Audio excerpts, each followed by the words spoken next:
For millennia, humanity has grappled with the same fundamental questions. What is the good life? How do we achieve justice? From the sun-scorched deserts of the ancient Near East to the tumultuous streets of revolutionary fervor, three distinct voices have emerged, each offering a powerful yet profoundly different path. One speaks of ancient wisdom, another of spiritual redemption, and a third of radical revolt. These are not just abstract ideas. They are blueprints for living, each demanding a choice, each shaping the course of history and the destiny of the soul. Our journey begins with the wisdom literature of the Old Testament, a collection of practical and philosophical insights born from generations of observation.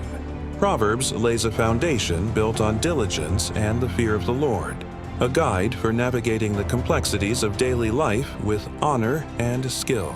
It teaches that a life well lived is a life of order, hard work, and respect for divine principles, leading to prosperity and communal harmony. Yet, this optimism is tempered by the weary voice of Ecclesiastes.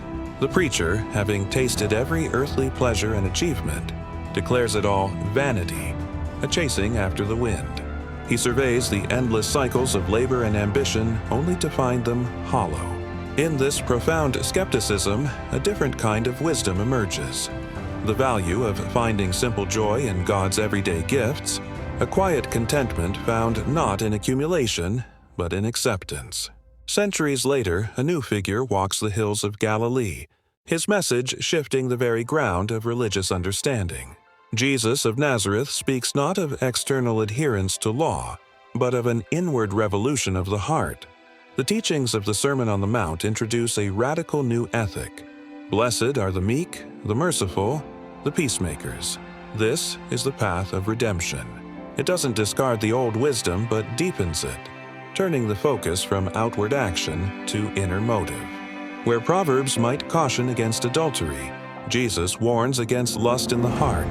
This is a kingdom not of this world, built not on power or wealth, but on humility, forgiveness, and self-sacrificial love.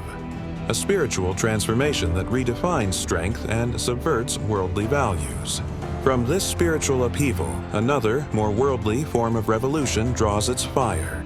While sharing a critique of the corrupt and powerful, its methods and goals diverge dramatically. The revolutionary spirit seeks not an inward change, but an external overthrow of oppressive systems. It speaks the language of rights, equality, and social justice, demanding a restructuring of society itself. Where Jesus calls for turning the other cheek, the revolutionary calls for seizing the levers of power. The goal is not spiritual renewal, but a tangible, earthly paradise built by human hands, often through conflict and the dramatic reordering of the social hierarchy.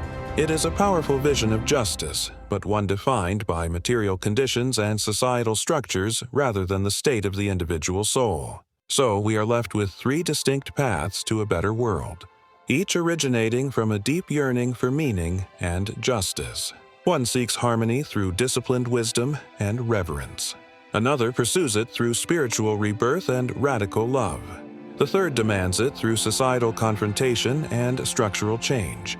Wisdom, redemption, and revolt. They are the competing philosophies that have shaped civilizations and continue to vie for the allegiance of every human heart. The question remains not which path is easiest, but which path is true, and where we, as individuals and as a society, will ultimately place our faith.